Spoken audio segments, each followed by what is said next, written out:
क्योंकि फिर मुझे कहना पड़ेगा कि आप बदतमीजी कर रहे हैं। वैसे वो इस तरह की चीज़ों में वो बदतमीजी पर उतर आते हैं, इसलिए मैं अरे पहले निवेदन कर आप देता बड़े हूं। तमीजदार हैं साहब। और ये विरासत में बदतमीजी वो तमीज करेंगे। लेकर पैदा हुए आप क्या? करेंगे आप लोगों से बड़े बदतमीज कोई हाँ नहीं हाँ, दिखा। आपके आप लोगों से आप बदतमीजी आप करेंगे, पूरा मुझे देश दिख रहा है, देखिए साहब। क्योंकि आप जो जवाब देश के नहीं साथ सुन पाए। बदतमीजी रुकिए ना, मुद्दे आपने पर की आते हैं, है, रुक जाइए प्लीज, जो रुक जाइए। छात्रों के साथ बदतमीजी आपने की है, ओके, वो रुक जाइए पूरा ना देश प्लीज, अभी रुक देखता जाइए है। ना, मुद्दे पर करोड़ों आते हैं। के शर्मा, छात्रों मुद्दे पर आइए, बात करिए को अपनी, चलिए और दूसरों पर आरोप लगा। चलिए चलिए आगे चलिए। के शर्मा, हाँ बस इतना इनको समझा दीजिएगा, बीच में ना बोले, क्योंकि मैंने इनके बीच में ना बोल। आपसे एक अनुरोध होगा मानक जी कि जब मैं बोलने लगूं तो ये अभय दुबे की ना, ये जो ये बीच में इंटरफेरेंस ना करें और इतना बीच में अड़े ना, बीच में एक शब्द नहीं हाँ, ठीक है, बोलना, और चलिए। मैं किसी के भी नहीं बोलूंगा। चलिए चलिए। हाँ, लेकिन ये थोड़ी सी शांति बरते, क्योंकि ये महान झूठे व्यक्ति हैं। ये बात मैं कई बार आप कुछ भी बोलो, ये नहीं सुनने वाला। आपके चैनल में तथ्यों के साथ साबित कर चुका हूं कि ये कितना झूठ बोलते हैं और किस स्तर तक गिर के बोलते हैं।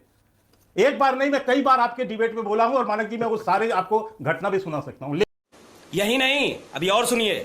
कितना वक्त तो आप बता दीजिए, आज बताइए यहाँ सामने जाकर कि कितना समय आप लेंगे इसको फेंस करने में, और क्या पूरा इन्फिल्ट्रेशन रोक देंगे आप। ये इसलिए इनके पाप का घड़ा भर गया क्योंकि इनको पता है कि सीबीएसई में ओएसएम का घोटाला हुआ, इनको पता है कि नीट का इतना बड़ा स्कैम कर दिया इन लोगों ने, सीयूईटी के स्कैम की बात राहुल गांधी जी उठा रहे हैं, तो ये इनके पाप पे पर्दा डालने के लिए हिंदू मुसलमान और घुसपैठ की बात करते हैं। अच्छा, ठीक है, आज ओके, आज ठीक है। भारतीय जनता पार्टी और गृह मंत्रालय जवाब देकर जाए कि ये फॉरेनर्स ट्रिब्यूनल है, फॉरेनर्स एक्ट को क्या कचरे के डब्बे में डाल ठीक है, दिया। ओके अभय जी, ऑलराइट। अभी आपने जो अच्छा, ठीक है। आते थे जाते नहीं थे अपनी मर्जी से, आज बीजेपी के राज में इनमें खौफ है, इसीलिए छोड़ के जा रहे हैं। अगर गंभीर पत्रकारिता आप करते हैं, गंभीर, और मैं मानता हूं आप बहुत प्रबुद्ध हैं, बहुत मूर्धन्य और गंभीर पत्रकार हैं, अगर ये वीडियो सही है तो तुरंत गृह मंत्री जी का इस्तीफा मांगिए, तुरंत मांगिए।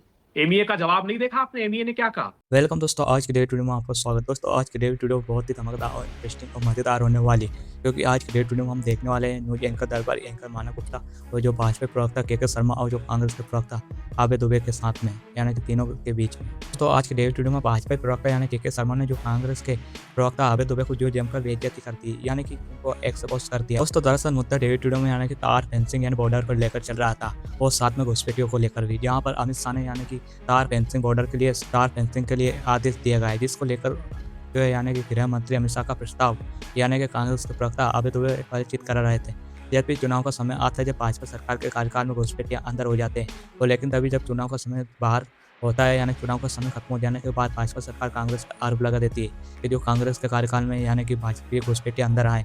जैसे दोस्तों हर बार चुनाव का समय आता है, जब जो है भाजपा सरकार को घुसपैठियों को बाहर निकाल देती है और जो अपना नाम रोशन कर लेती है। जैसे कांग्रेस के प्रवक्ता अभय दुबे सिंह अपना प्रस्ताव जो डेविड में रख रहे थे। लेकिन दोस्तों एक बात, जब कांग्रेस के प्रवक्ता अभय दुबे सिंह ये प्रस्ताव रख रहे थे, जब दरबारी एंकर मानव गुप्ता उन्हें बार बार रोकते और टोकने की कोशिश करते हैं, लेकिन ये बात अभय दुबे की जो भाजपा के प्रवक्ता के शर्मा को राह न गई, और वहाँ ये बात सुनकर बौखला जाते हैं और गुस्सा हो जाते हैं। जिनका गुस्सा उतारने और बदतमीजी करने डेविड में लग जाते हैं, और जो कांग्रेस के प्रवक्ता अभय दुबे सिंह जो अपनी जो बदतमीजी दिखाने लग जाते हैं। दोस्तों वहीं पर जब भाजपा के प्रवक्ता के शर्मा यहाँ पर प्रस्ताव पारित कर रहे थे, तब जो दरबारी एंकर मानव गुप्ता खुद भी बोलने को तैयार नहीं थे, बल्कि चुपचाप सुन रहे थे। तो ऐसे जो घुसपैठियों के मामले में यहाँ डेविड चल रही थी, यहाँ पर एक दूसरे पर भाजपा प्रवक्ता और कांग्रेस के प्रवक्ता आपस में जो तीखी बहस हो जाती है, और मामला सीरियस जो वहाँ पर बदतमीजी पर उतर आता है। दोस्तों यहाँ डेविड बहुत ही इंटरेस्टिंग और धमाकेदार होने वाली, अंत तक जरूर देखें पूरा डेविड, तभी समझ में आएगा। और दोस्तों अगर आप चैनल में पहली बार आए तो प्लीज़ चैनल को सब्सक्राइब जरूर कर दें।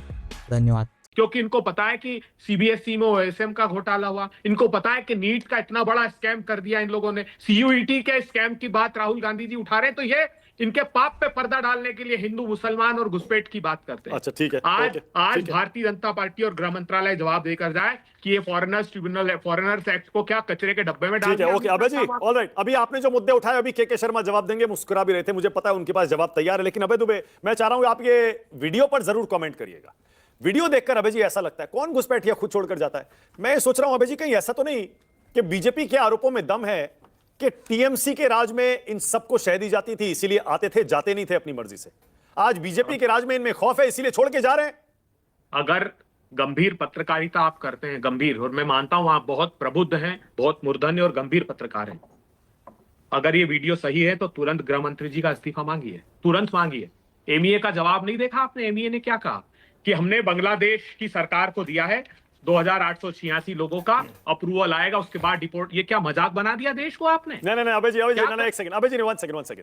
शुभेंदु अधिकारी का कहना है, पश्चिम बंगाल के मुख्यमंत्री का, कि हम इनको भेजेंगे, कानूनी तौर से भेजेंगे, बीएसएफ के हवाले करेंगे, और बीएसएफ इनको बांग्लादेश के सिक्योरिटी फोर्सेस को कानूनी तौर से हैंड ओवर करता है।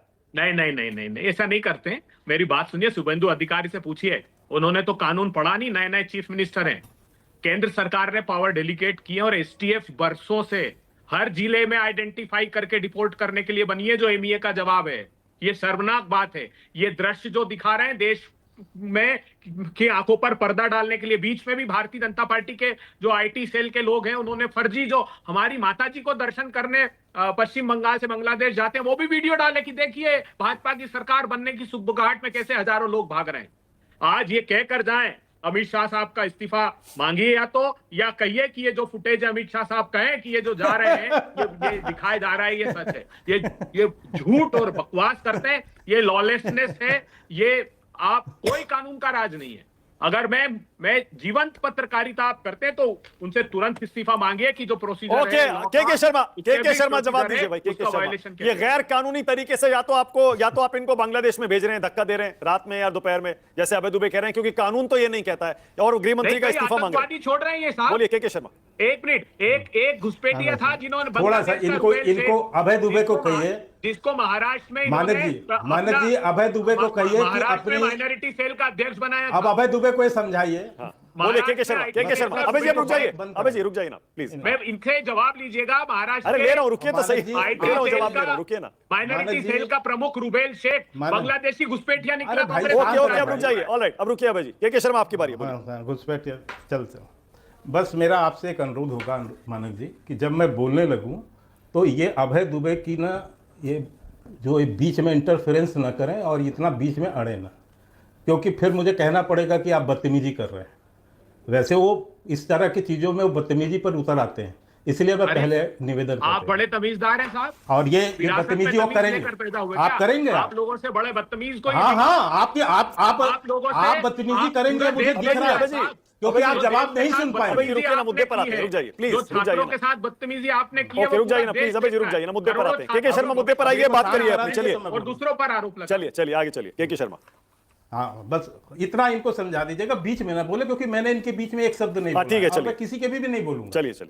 हाँ, लेकिन ये थोड़ी सी शांति बरते, क्योंकि ये महान झूठे व्यक्ति हैं। ये बात मैं कई बार आपके चैनल में तथ्यों के साथ साबित कर चुका हूं कि ये कितना झूठ बोलते हैं और किस स्तर तक गिर के बोलते हैं। एक बार नहीं, मैं कई बार आपके डिबेट में बोला हूं, और मानक जी मैं वो सारे आपको घटना भी सुना सकता हूं। लेकिन आज विषय दूसरा है, मैं उस पर आता हूं। देखिए, मुझे आश्चर्य है कि घुसपैठ का मसला राष्ट्र का मसला है, लेकिन जैसे ही राष्ट्र हित का मसला उठता है, वैसे ही कांग्रेस के पेट में दर्द उठने लगता है, क्योंकि इनकी जो तुष्टीकरण की नीति होती है, वोट बैंक की राजनीति होती है, उस पर आघात होता है। हमने जब नक्सल पर काम करना चालू हुआ तो यही कांग्रेसी चिल्लाते फिर रहे थे, और इनके यहां तक मैं कह सकता हूं कि इनके एक मुख्यमंत्री समझौता कराने के लिए बीच में पड़े हुए थे कि समझौता कर लीजिए और ये नक्सल को समाप्त मत कीजिए। तो ये तो स्तर है कांग्रेस का। तो मैं इतना ही कहना चाहूंगा। अभी मैं दो बातें बताता हूं। देखिए, इस देश में बांग्लादेश घुसपैठ एक बहुत बड़ी समस्या है, और यह आज की समस्या नहीं है, कोई भाजपा की सरकार की समस्या नहीं है। यह समस्या 1971 के चालू हुई, और इसके पहले की भी समस्या है। 1985 में राजीव गांधी ने एक समझौता किया, और उस समझौता में दो बातें हुई। इनको हर चीज साहब लीगल, कि ये रूल है, ये कानून है, फॉरेन है। हम भी कहते हैं बिल्कुल कानूनी रूप से जिनको हमें भेजना है, उसके सारे हमने केस बांग्लादेश सरकार के सामने रखे हैं, और बांग्लादेश सरकार उसको देख भी रही है, और उस पर अभी निर्णय भी होना है। कुछ निर्णय पहले हुए थे राजीव जी के समय पे, उनके अनुसार कुछ लोगों को हर वर्ष कुछ ना कुछ संख्या में डिपोर्ट करना था, भेजना था। ये राजीव गांधी का समझौता है। उसके आधार पर भारत सरकार काम करती रही और लोगों को डिपोर्ट करती रही, भेजती रही है। लेकिन जो बिना किसी उसके, जब बॉर्डर पर राज्य सरकार इन्वॉल्व हो जाए, राज्य सरकार ये मान ले कि हमें अंदर लेना है, और वो यदि घुसपैठ कराए और वो लाकर उनको अपना वोटर बनाए, उसका कोई रिकॉर्ड नहीं है मानक जी। अभी इनको ये दृश्य जो ये देख रहे हैं, इनको कहां पचेगा, क्योंकि ये तो बांग्लादेश, पश्चिम बंगाल के सारे लोकल मीडिया का रिपोर्ट से रोज आ रहा है लेकिन उनको आप पर भी विश्वास नहीं है ना, मीडिया पे तो कभी विश्वास ही हुआ ही नहीं। मीडिया को तो गाली देते हैं राहुल गांधी, मीडिया को तो गोदी मीडिया बताते हैं। तो ये तो इनका स्तर है।